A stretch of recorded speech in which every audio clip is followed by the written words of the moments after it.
What's the millennial question? Apparently, millennials as a generation, which is a group of people who were born approximately 1984 and after, are tough to manage. And they're accused of being entitled and narcissistic and self-interested, unfocused, lazy. But entitled is the big one. And because they confound leadership so much, what's happening is leaders are asking the millennials, what do you want? And millennials are saying, we want to work in a place with purpose, love that. We want to make an impact, whatever that means. We want free food and beanbags. And so somebody articulates some sort of purpose, there's lots of free food and there's beanbags, and yet for some reason, they're still not happy. And that's because they're missing. There's a missing piece. What I've learned is that I can break it down into four pieces. Right? There are four things, four characteristics. One is parenting. The other one is technology. The third is impatience, and the fourth is environment. The generation that we call the millennials, too many of them grew up subject to, not my words, failed parenting strategies. Where, for example, they were told that they were special all the time. They were told that they could have anything they want in life, just because they want it, right? They were told, some of them got into honors classes, not because they deserved it, but because their parents complained. And some of them got A's, not because they earned them, but because the teachers didn't want to deal with the parents. Some kids got participation medals. You got a medal for coming in last, right? Which the science we know is pretty clear, which is it devalues the medal and the reward for those who actually work hard, and it actually makes the person who comes in last feel embarrassed because they know they didn't deserve it, so it actually makes them feel worse, right?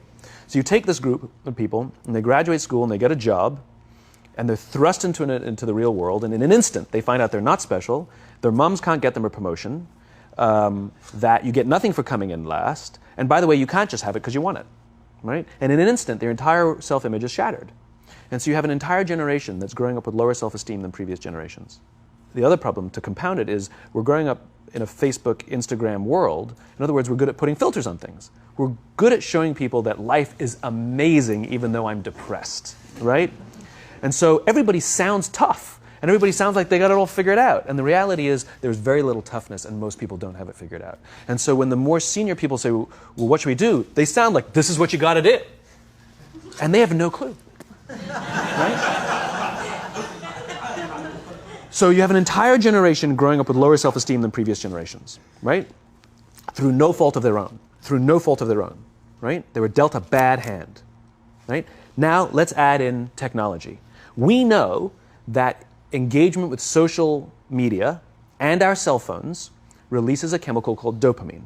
That's why when you get a text, it feels good, right? So, we've all had it where you're feeling a little bit down or feeling a bit lonely, and so you send out 10 texts to 10 friends, hi, hi, hi, hi, hi, because it feels good when you get a response, right? Right? It's why we count the likes. It's why we go back 10 times to see if my Instagram is growing slower, did I do something wrong? Do they not like me anymore, right? The trauma for young kids to be unfriended, right? Because we know when you get a hit of dopamine, which feels good. It's why we like it. It's why we keep going back to it. Dopamine is the exact same chemical that makes us feel good when we smoke, when we drink, and when we gamble. In other words, it's highly, highly addictive. Right? We have age restrictions on smoking, gambling, and alcohol, and we have no age restrictions on social media and cell phones, which is the equivalent of opening up the liquor cabinet and saying to our teenagers, hey, by the way, this adolescence thing, if it gets you down. But that's basically what's happening. That's basically what's happening, right? That's basically what happened. You have an entire generation that has access to an addictive, numbing chemical called dopamine through social media and cell phones as they're going through the high stress of adolescence. Why is this important? Almost every alcoholic discovered alcohol when they were teenagers. When we're very, very young, the only approval we need is the approval of our parents.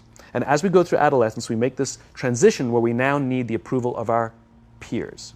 Very frustrating for our parents, very important for us. It allows us to acculturate outside of our immediate families into the broader tribe, right? It's a highly, highly stressful and anxious period of our lives, and we're supposed to learn to rely on our friends. Some people, quite by accident, discover alcohol and numbing effects of dopamine to help them cope with the stresses and anxieties of adolescence. Unfortunately, that becomes hardwired in their brains, and for the rest of their lives, when they suffer significant stress, they will not turn to a person, they will turn to the bottle. Social stress, financial stress, career stress, that's pretty much the primary reasons why an alcoholic drinks, right?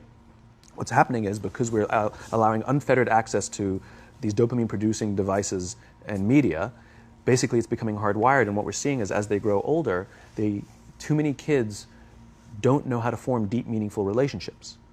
Their words, not mine. They will admit that many of their friendships are superficial. They will admit that their friends, that they don't count on their friends, they don't rely on their friends, they have fun with their friends, but they also know that their friends will cancel on them as something better comes along. Deep, meaningful relationships are not there because they never practice the skill set, and worse, they don't have the coping mechanisms to deal with stress. So when significant stress starts to show up in their lives, they're not turning to a person, they're turning to a device, they're turning to social media, they're turning to these things which offer temporary relief. We know, the science is clear, we know that people who spend more time on Facebook suffer higher rates of depression than people who spend less time on Facebook, right? These things balanced. Alcohol is not bad, too much alcohol is bad. Gambling is fun, too much gambling is dangerous, right? There's nothing wrong with social media and cell phones. It's the imbalance, right? If you're sitting at dinner with your friends and you're texting somebody who's not there, that's a problem. That's an addiction. If you're sitting in a meeting with people you're supposed to be listening to and speaking, and you put your phone on the table, face up or face down, I don't care, that sends a subconscious message to the room that you're just not that important to me right now, right? That's what happens. And the fact that you cannot put it away is because you are addicted, right? If you wake up and you check your phone before you say good morning to your girlfriend, boyfriend, or spouse, you have an addiction. And like all addiction, in time, it'll destroy relationships, it'll cost time, and it'll cost money, and it'll make your life worse, right? So you have a generation growing up with lower self-esteem that doesn't have the coping mechanisms to deal with stress, right? Now you add in the sense of impatience, right? They've grown up in a world of instant gratification. You want to buy something, you go on Amazon, it arrives the next day. You want to watch a movie? Log on and watch a movie. You don't check movie times. You want to watch a TV show? Binge. You don't even have to wait week to week to week, right? I know people who skip seasons just so they can binge at the end of the season, right? Instant gratification. You want to go on a date? You don't even have to learn how to be like, hey. You don't even have to learn and practice that skill. You don't have to be the uncomfortable one who says yes when you mean no and says no when you mean no, but yes when you... You don't have to swipe right. Bang, I'm a stud. Right? You don't have to learn the social coping mechanisms, right? Everything you want, you can have instantaneously. Everything you want, instant gratification. Except job satisfaction and strength of relationships, there ain't no app for that. They are slow, meandering, uncomfortable, messy processes. And so I keep meeting these wonderful, fantastic, idealistic, hardworking, smart kids. They've just graduated school. They're in their entry-level job. And I sit down with them and I go, how's it going? They go, I think I'm going to quit. I'm like, why? They're like, I'm not making an impact. I'm like, you've been here 8 months. You know? It's as if they're standing at the foot of a mountain and they have this abstract concept called impact that they want to have in the world, which is the summit. What they don't see is the mountain. I don't care if you go up the mountain quickly or slowly, but there's still a mountain. And so what this young generation needs to learn is patience. That some things that really, really matter, like love, or job fulfillment, joy, love of life, self-confidence, a skill set, any of these things, all of these things take time. Sometimes you can expedite pieces of it, but the overall journey is arduous and long and difficult. And if you don't ask for help and learn that skill set, you will fall off the mountain, or you will, the worst case scenario, and we're already seeing it, the worst case scenario is we're seeing an increase in suicide rates, we're seeing an increase in this generation, we're seeing an increase in accidental deaths due to drug overdoses, we're seeing more and more kids drop out of school or take leaves of absence due to depression. Unheard of. This is really bad. The best case scenario, those are all bad cases, right? The best case scenario is you'll have an entire population growing up and going through life and just never really finding joy. They'll never really find deep fulfillment in work or in life. They'll just waft through life and it'll be just, it's fine. How's your job? It's fine. The same as yesterday. How's your relationship? It's fine. Like that's the best case scenario, which leads me to the fourth point, which is environment, which is we're taking this amazing group of young, fantastic kids who were just dealt a bad hand. It's no fault of their own. And we put them in corporate environments that care more about the numbers than they do about the kids. They care more about the short-term gains than the long-term life of this young human being. We care more about the year than the lifetime, right? And so we are putting them in corporate environments that aren't helping them build their confidence, that aren't helping them learn the skills of cooperation, that aren't helping them overcome the challenges of a digital world and finding more balance, that isn't helping them overcome the need to have instant gratification and teach them the joys and impact and the fulfillment you get from working hard on something for a long time that cannot be done in a month or even in a year. And so we're thrusting to them in corporate environments, and the worst part about it is they think it's them. They blame themselves. They think it's them who can't deal. And so it makes it all worse. It's not. I'm here to tell them it's not them. It's the corporations. It's the corporate environments. It's the total lack of good leadership in our world today that is making them feel the way they do. They were dealt a bad hand, and I hate to say it, but it's the company's responsibility. Sucks to be you. Like, we have no choice, right?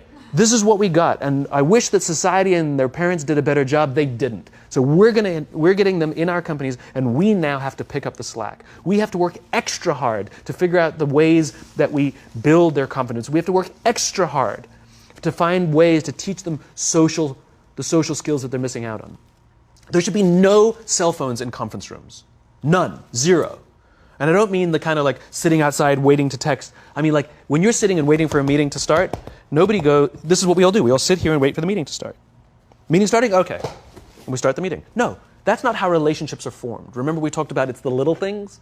Relationships are formed this way. We're waiting for a meeting to start and we go, how's your dad? I heard he was in the hospital. Oh, he's really good. Thanks for asking. He's actually at home now. Oh, I'm really glad. It was really amazing. I know, it was really scary for a while. That's how you form relationships. Hey, did you ever get that report done? Oh my God, no, I didn't. I'll help you out. Can I help you out with that? Really? That's how trust forms. Trust doesn't form at an event in a day. Even bad times don't form trust immediately. It's the slow, steady consistency. And we have to create mechanisms where we allow for those little innocuous interactions to happen. But when we allow cell phones in conference rooms, we just, okay, have the meeting. And then my favorite is like when there's a cell phone there and you go like this, you go. It rings and you go. I'm not going to answer that. Like, Mr. Magnanimous, you know?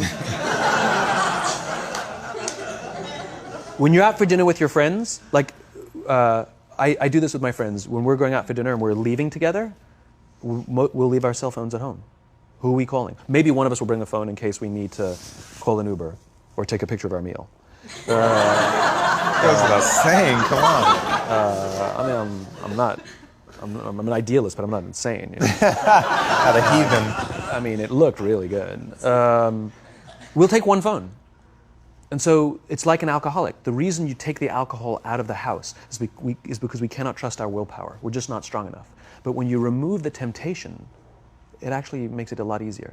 And so when you just say, don't check your phone, people literally will go like this. And somebody will go to the bathroom, and what's the first thing we do? Grab the phone. Because I wouldn't want to look around the restaurant for a minute and a half, you know? But if you don't have the phone, you just kind of enjoy the world.